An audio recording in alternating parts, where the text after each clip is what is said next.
Assalamualaikum warahmatullahi wabarakatuh. Perkenalkan, nama saya Muhammad Salman Sepian dengan NPM 10122116,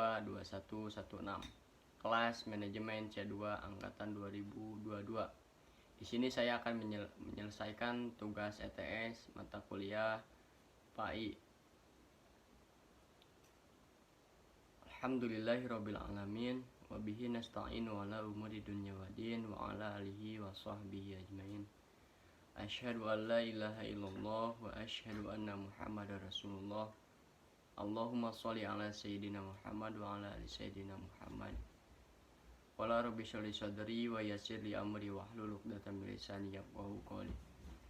Qalu subhanaka la ilma lana illa ma 'allamtana innaka antal alimul hakim. Faqala Allah ta'ala fi kitabihil karim, a'udzu billahi minasyaitonir rajim. Bismillahirrahmanirrahim. Qul huwallahu ahad, Allahus samad, lam yalid wa lam yulad wa lam yakul lahu kufuwan ahad. Di sini saya akan menjelaskan tentang materi tarbiyah marifatullah, urgensi mengenal Allah. Kepentingan mengenal Allah, mengetahui, mengenal, dan mempelajari tentang Allah Ta'ala tentu saja sangat penting bagi kita. Manusia sangat berkepentingan untuk mengetahui siapa penciptanya dan untuk apa ia diciptakan. Definisi yang lain bahwa marifatullah, mengenal Allah, bukanlah mengenali zat Allah, karena hal ini tidak mungkin terjangkau oleh kapasitas manusia yang terbatas. Sebab bagaimana mungkin manusia yang terbatas ini mengenali sesuatu yang tidak terbatas? Allah sang pencipta alam, Allah Rabbul Alamin. Karena al-madu, pembahasan tentang Allah Ta'ala adalah al-maudu, pembahasan yang sangat agung. Allah Ta'ala adalah Rabbul Alamin. Rabb arti aslinya yang mempunyai atau pemilik. Di dalamnya terkandung pula arti mendidik, yaitu menyampaikan sesuatu karena keadaannya yang sempurna dengan berangsur-angsur. Alamin artinya semesta alam, yakni semua jenis alam, yaitu alam tumbuh-tumbuhan, alam binatang, alam manusia, alam benda, dan alam makhluk yang bertubuh halus seperti malaikat, jin, dan serta yang lain.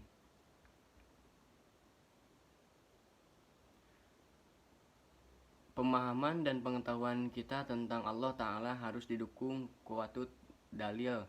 Dalil-dalil yang kuat, dalil-dalil yang dimaksud adalah: satu, dalil nakli atau disebut nas yang tertulis dalam kitab.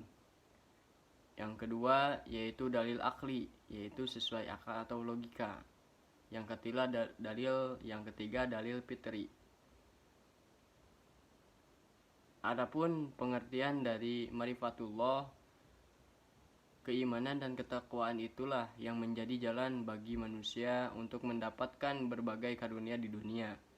Yang satu ada yang disebut al-huriyah atau yang disebut kemerdekaan, terkandung dalam Al-Quran.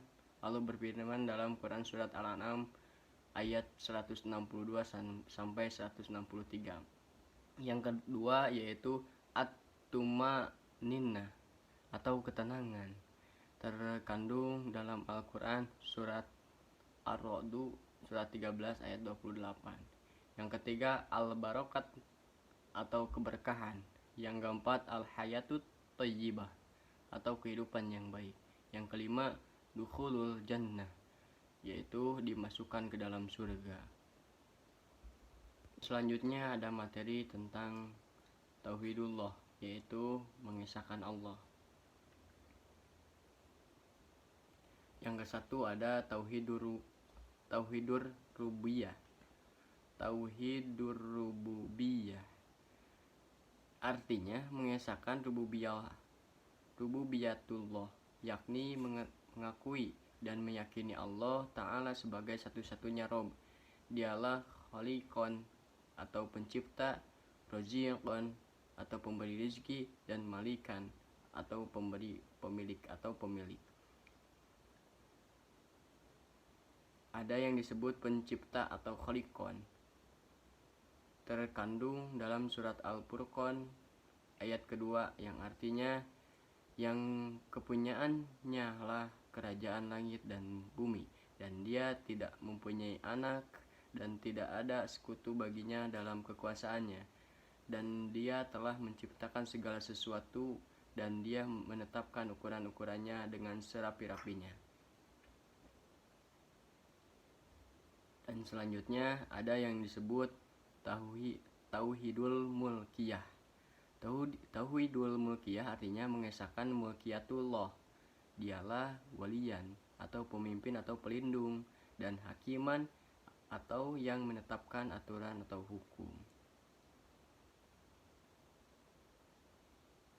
Yang selanjutnya ada yang dinamakan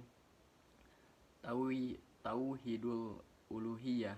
Tauhidul Uluhiyah artinya mengesahkan uluhiyah Allah, yakni dialah satu-satunya goyatun dan ma'budan. Allah adalah goyatan. Artinya dia adalah satu-satunya tujuan dan orientasi dalam kehidupan ini. Hanya kepadanya kita mempersembahkan seluruh ibadah kita. Tujuan atau goyah terkandung dalam surat Al-An'am ayat 162. A'udzubillahi minasyaitonirrajim. Qul inna salati wa nusuki wa mahyaya wa mamati lillahi rabbil alamin. Yang artinya, katakanlah, sesungguhnya sembahyangku, ibadahku, hidupku dan matiku hanyalah untuk Allah, Tuhan semesta alam. Wallahu a'lam bil murad. Yang selanjutnya ada Ilah adalah ma'budan, artinya dia adalah satu-satunya zat yang diibadahi, kepadanya kita berdoa. Al-Mu'min surat 40 ayat 60.